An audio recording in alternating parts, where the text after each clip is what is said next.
All right, everybody. Well, as I stated in a couple videos ago, I would kind of explain a little bit on the channel change, name change and whatnot. And a few of you have commented and asked, and I kind of gave you the basic idea. And then we'll kind of look at the motorcycle just because it's something quick I can do today. But so if you kind of have been following this channel for the beginning or don't know, I used to make, I used to do LS stuff primarily, putting LS and AMC cars and whatnot, and used to make motor mounts. Well, let's stop there. I still make motor mounts, so those are still available, but we started out with that orange AMX, which we'll get back on it one day. I know I keep saying that. So, we put LSs in these AMCs. And primarily we just focused on a lot of AMC stuff. I've done a lot of videos. And I've gone through my channel. So I've had this channel for, I think, over 5 years now. And I've gone through and deleted out about 30 videos because nobody watches them. 12 views, 13 views. And I think a big thing about 6 months ago, I really came out and said I didn't know if I was even going to do this YouTube stuff anymore, and I wasn't having fun with it. A big problem is the name of the channel, and that 68_AMXLS was the name of the actual business I opened to make motor mounts. It's a pretty specific name, so unless you're really knowing what you're looking at on that title, really finding my channel or anything, I think, was a little bit tougher. I mean, yeah, I have to play the biggest part in advertising it and stuff, but you either have to really like AMCs or you don't, or you really like AMCs and you absolutely hate with what I do. But again, we're in Montana. There's really no AMCs. There's Eagles and Jeeps and stuff, but cars, not really. There's only so much I can do, and I think a big part of me not having fun is it's kind of the same thing over and over for me. And, the lack of funds and money to do stuff, well, it gets too repetitive for me to want to do it. So, that was a big part of it. The name change to Phillipsburg Garage, I think, is a little easier, a little bit more generic, if you will. If you're looking for just some car stuff or mechanical stuff, more likely you're gonna see Phillipsburg Garage and go, okay, well, that's probably some sort of mechanical. And you run across 68 AMX LS, unless you specifically know an AMX or what that encryptic name is, you're really not going to know. And I think that was my personal opinion is I think that was a little bit of a hindrance on the channel and people ever finding it. Obviously, I have a lot more passion than just AMC cars. I like everything. I like, last few videos I've just been messing with all these 53 Chevys and stuff I got laying around. I love motorcycles. I bet you I've had more than 50 dirt bikes in my time. I love motorcycles. I love working on them. I have a lot more stuff I like to do, and I've done motorcycle videos and stuff like that. And, it's a little hard to people to find it or advertise it if, they don't even know what the channel is or the name of it. So, and some people, I think, really depended on the channel to be really for AMC, but really I have a lot more stuff to do. And again, there's not a lot of AMCs out here, so there's only so much I can play with. I mean, we have the Hornet wagon, which we're getting parts for it. Actually, in about 2 weeks here, I'm going to go get the rest of the parts to get that finished. So we'll make videos on that. The LS part of things, I still love LS motors. It just, again, I just, you know, with the move and moving up here and all that stuff, times are a little bit more tougher for me. I've put all my money into expanding the shop, you know, building the shop and trying to get this property up and going. And, you know, I just hadn't had a lot of time to really put into these cars and LS motors. But that van, that cutaway van you see back there, you know, I got an LS drivetrain. I got to get out of that here soon. And I got a project we're going to do with that. So, I mean, I'm not disowning AMCs or LSs or any of that stuff. It's just really I'd like to do other stuff, and videos that I make on other things, a lot of times they just don't get watched, and I don't think people can find them because they're more interested in the AMC thing. So I still want everybody to feel welcome that this will be AMC and whatever, you know. But that's kind of the name change. The biggest big thing about it is I sold my business, which was at 68 underscore AMX underscore LS, because I sold my plasma table and everything. I was developing other motor mounts and other things for different types of things, and a small business bought that out from me. They wanted all of that stuff, so I sold them plasma table. I sold them it all, including the Montana registered business name. They're not going to use that name, but we did just make an agreement that I wouldn't use it either anymore. So that's really the biggest change on the why I changed the channel name, I guess. But it wasn't crucial that I had to really quit using it right away. It just, you know, the Facebook group page, I haven't changed that, but my Instagram and the YouTube I have changed. Motor mounts, again, they will be continued. They did not buy my AMC motor mount stuff. So any AMC related LS small block Chevy motor mounts, I still make them. I know I don't have a plasma table, but I'm just gonna get them laser cut again, and there's a set there. Laser cut again, and just, you know, go that way with them, because sales have gone really low on those anyway, so I can't imagine there's too many more years of those motor mounts being out there. But, you know, I'll make them, or I'll get them shipped in when there's a demand for them. So but yeah, so anyways, that's kind of the channel name change part, I guess. Anyways, yeah, I just figured I'd make a quick video on that. And again, if you follow my page, my Instagrams and my Facebooks, and you've probably seen a picture of this. Being, again, loving motorcycles and stuff. Primarily, I've only really bought in Yamahas.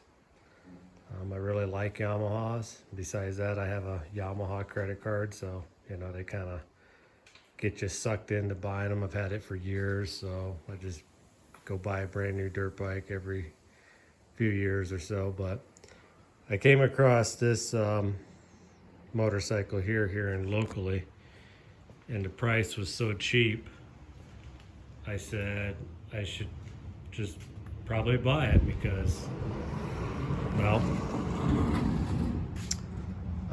I haven't ever had one of these big, you know, dual sports. It's not really a dirt bike. You know, like the KLR and stuff like that. You know, I've never owned one of them. The closest thing I've had was a Honda XL 600, like a late 80s. But so anyways, this is a 91 Suzuki DR 650. And I got it cheap because they said they couldn't hardly get it to run. If they got it running, if you got it hot, you had to let it completely cool down to restart it, and et cetera, et cetera. Clear title, all that good stuff. Tires are worn out. I did put brand new tires on it. But I've never been much of a Suzuki fan, ever. I've had probably, I mean, right off the top of my head, I think I've had maybe 5 Suzukis. And I never had luck with any of them. Never really messed with, didn't keep them long enough. I would put money into them to try to get them going good, but they either just weren't reliable or couldn't get the parts or whatever. So I decided, well, I'll try a Suzuki again because the price is right. I've had some SP 500s and I've had a DR 500 from like the 80s. But anyways, got this bike. First thing, you turn on the gas would just pour out of the carburetor. It would run. If you could get it running, it would quit leaking gas out, but it didn't run good. Went through the carburetors, all the O-rings were completely rotted, and the O-ring around the needle seat was completely rotted. So, redid all that, adjusted the counterweight, because it was really shaky. It was like a Harley Davidson. Adjusted the counterweight chain in the side of the case there, and you know what? It starts every time with 1 or 2 kicks. Doesn't matter how long it sits. And I've gone and driven it pretty hard, and it'll start as 1 or 2 kicks. I think it was really just the carburetor problems. And I leave the gas on all the time, and it doesn't leak and it doesn't cause any problems with it. So again, the people that had it, I think they were just tired of messing with it or something. They said they sent it to have somebody work on the carburetor, but if they did, they got ripped off because that carburetor hadn't been touched. But it doesn't smoke, which is a huge plus. A lot of these bigger bore bikes I've ever maybe thought about buying, they smoke real bad. Doesn't smoke, doesn't knock, and it runs really good. So the rear shock is worn out. I do have to rebuild that at some time. If you can see that it's got 20,000 miles on it. I don't know if the cylinder's been rebuilt or not. It's got massive compression. You have to use the compression release on this thing to start it. Oh, look, a butterfly. If you don't use that, you're not kicking through this thing at all. So I know the compression is awesome in it. But again, so cheap with a title, I couldn't say no. And the point of this video is this has been a really nice bike. I mean, the 2020 WR450 is way faster, way snappier, all that good stuff. But for some reason, this bike is a lot more fun to drive on the trails. And obviously, it's more of a dual sport, but I actually have more fun running this bike around. And besides that, I can get my niece a ride on it. She really likes riding around on it, and I think it's because it's comfortable. Bike is another reason I really like it, but it's got plenty of power for what it needs to do. Like the WR450, it'll chug its way up pretty much any hill in any gear. I mean, it'll just do it. So, and I think the other thing I really like about it versus like all my YZ450s and WR450s is it's more tame, if that makes sense. It's not as snappy. So it is a workhorse, but I don't have to worry about it just getting out of control on me. I mean, it probably could. I could probably get in a situation where it would, but I don't really have to worry about it just, picking the wheel off the ground and throwing me off, or going up a hill and bucking me off, and I'm just kind of going for a ride with it up the hill, This one's kind of slow in that sense. It's not real snappy, but the low end torque is just, it's there. So you can really take your time on it. And I have already dumped this on its side. Stupid thing happened. I was riding with my nephews, and I got the skid plate back on it, and I was wearing these boots here. Not the proper wear for dirt biking, but I was standing up and doing about 40, and there's a curve coming, so I applied my rear brake. I'm not entirely sure how, but my boot got wedged. I was standing on it, but my boot got wedged under the skid plate and the brake pedal for just enough time where I couldn't get my brakes released, and I ended up spilling it over about 30 miles an hour. And the reason I'm telling you this story is this bike is massive and heavy. There was no damage done. And I mean, I dumped it over on this side 30 miles an hour. Nothing. Didn't break a signal light. That was already scraped up from the previous owner. Nothing happened. Well, I'll take that back. I scratched this up. I'm pretty sure that happened, but that was already existing, but it didn't break that signal light. I mean, don't even think it dented the gas tank with the handlebars or anything, and I don't even think I bent the handlebars. Maybe, but I haven't noticed. Didn't break the mirror. I mean, yeah, massive. And about the only thing I got out of it was a kiss on the elbow there, but I didn't get hurt either. So I was just kind of, all these years of riding motorcycles, I just kind of tucked in and rode it out sideways on the ground. But just a massive bike, and I was really impressed with it. But again, I've never really had one of these big dual sport bikes, so it is really heavy.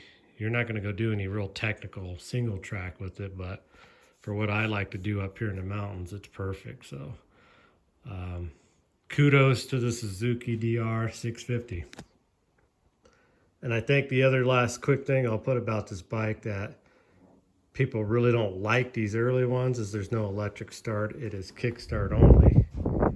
But I haven't had a single issue. As soon as I fixed the carb on it, I have not had one issue with this bike starting or not starting. And I've had, as soon as I put tires on it, I mean, it just completely made the bike completely runnable, because he had old enduro tires on it, and I think they thought the clutch was slipping or something. No, it was just no traction up on these dirt roads. So with that tire, it gets traction and the clutch works just fine.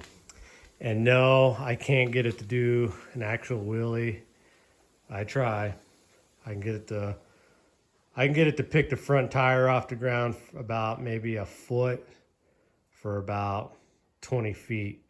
I can't get it to ride a wheelie, which it's probably too heavy of a bike for that. And it could have a lot to do with that worn out suspension. So, all right. Well, anyways, whether this video gets watched or not, explanation / just showing you one of my new toys that I have been riding pretty much non-stop since I've gotten it. I mean, I have other choices, but this has been the funnest one. So, if you have a DR 650 or something, maybe leave in the comment what you like about it, or if you think it's a good bike. I mean, this might be the worst bike to somebody. I'll tell you right now, an SP 250 from the 80s is about the worst Suzuki. That's about my top 5 worst motorcycle I've ever dealt with. And I've dealt with Hodakas, Husqvarnas, and even Fanuc dirt bikes up here. And I'll have to say Suzuki SP 250 from the 80s is about the worst motorcycle I've ever messed with. But it's kind of redeemed itself on this. So, all right, guys, I'll quit boring you with all this stuff. And as always, thanks for watching. Let me know if you guys are watching this, if you want more on the Javelin or something. you know, we'll play with it what we can. And again, I'll be getting on the AMX here soon. We got that LS motor there, but probably before the AMX in that van, I'll probably work on that Hornet. So, all right. Thanks for watching. We'll see you in the next video.